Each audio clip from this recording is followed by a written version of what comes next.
سال تجھے ملے، 40 سال ملے، 60 سال ملے، 70 سال ملے، کیا کیا خدمت قرآن کی، اسلام کی، کفر کو مٹانے کی کیا کوشش کی، شرک کو مٹانے کی کیا کوشش کی، اللہ کی نافرمانی کو مٹانے کی کیا کوشش کی، اللہ کا حکم اللہ کی زمین پر قائم کرنے کے لیے کوشش کیا کی، اپنے جسم پر اللہ کا قانون نافذ نہ کر سکا، بھیڑوں چماروں کا لباس اتر نہ سکا، چہرہ اولیاء کا نہ بن سکا، عورت پر حیا کی چادر نہ لا سکا، تو امریکی یہودیوں سے مقابلہ کرے گا، اسرائیلی کتوں سے مقابلہ کرے گا؟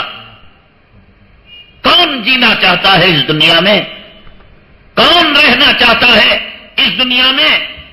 اللہ کے حبیب پاک جناب محمد الرسول اللہ صلی اللہ علیہ وسلم کو جب آپ کے پاس ملک الموت تشریف لائے تو آپ کو چوائس دیا گیا، آپ کو اختیار دیا گیا، اے محمد صلی اللہ علیہ وسلم اگر چاہیں اس دنیا میں آپ رہ سکتے ہیں۔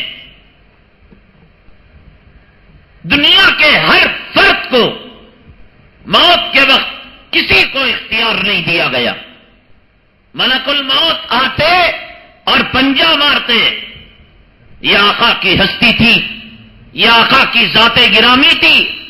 آپ نے فرمایا اللہم بالرفیق الاعلی، اے ملک الموت، اے اسرائیل، اللہ سے جا کر کہہ دو میں رفیق اعلی یعنی اللہ جو میرا دوست ہے، اللہ میرا محبوب ہے، میں اس سے وصال چاہتا ہوں، ملاقات کرنا چاہتا ہوں۔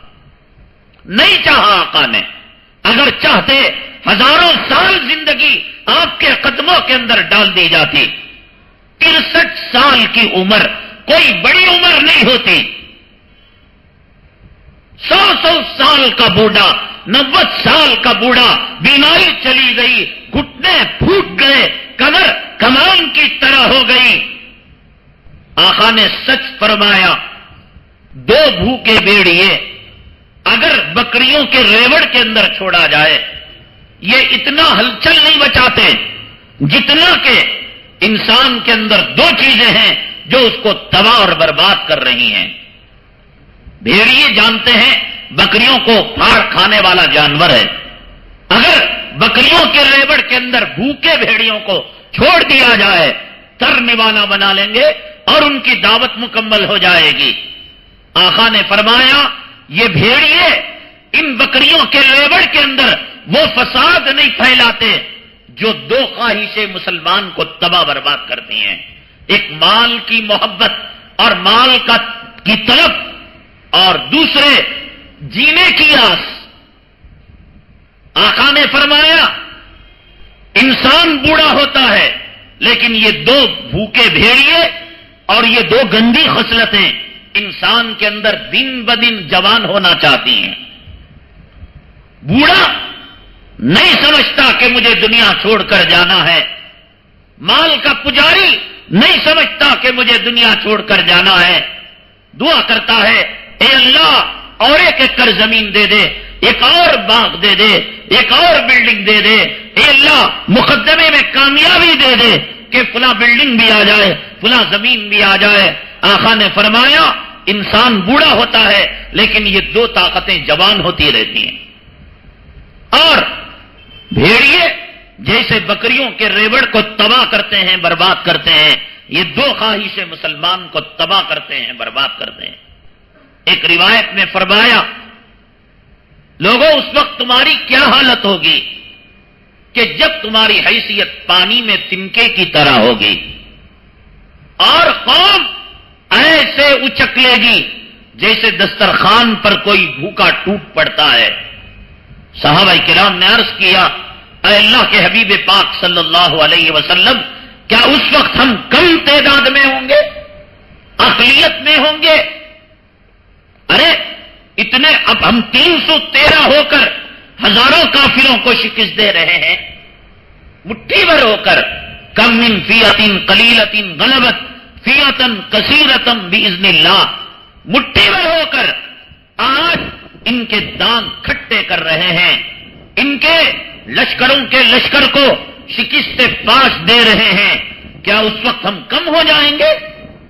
آقا نے فرمایا کم نہیں، تم زیادہ ہو جاؤ گے، لیکن تمہاری جو حیثیت ہوگی پانی میں تنکے کی طرح ہوگی کہ وہ پانی اگر داہنی طرف جاتا ہے رائٹ طرف وہ تنکا چلا جاتا ہے، بائیں طرف جاتا ہے تو چلا جاتا ہے، کھڈے میں گرتا ہے تو گر جاتا ہے، اور دوڑتا ہے پانی اچھلتا ہے، تنکا اچھلنے لگتا ہے۔ فرمایا کیا وجہ سے ایسی حالت ہوگی؟ حب الدنیا و کراہیت الموت۔ آقا نے فرمایا ہمارے مسلمانوں میں اور میری امت کے اندر دنیا کی محبت کوٹ کوٹ کر بھر جائے گی اور موت کی نفرت پیدا ہو جائے گی۔ ہر کوئی اس سڑی دنیا میں رہنا چاہے گا، بسنا چاہے گا، تدبیریں کرے گا، دوائیں کرے گا، علاج کرے گا، پلیتا کرے گا، جادو کرے گا، مجھے زندگی مل جائے، مجھے مال مل جائے، مجھے دولت مل جائے۔ آپ نے فرمایا کہ جب یہ بیماری امت کے اندر پیدا ہوگی اللہ تبارک تعالیٰ اس امت کے وقار کو کمزور کر دے گا اور دشمنوں کے ہاتھوں یہ امت شکست کھا جائے گی۔ کیا حیثیت یہودی کتوں کی، کیا حیثیت عیسائی کتوں کی، کیا حیثیت کافروں کی، مشرکوں کی۔ ہر کوئی آج مسلمانوں کو دبانا چاہتا ہے، ہر کوئی آج ان کی حکومتوں کا خاتمہ کرنا چاہتا ہے۔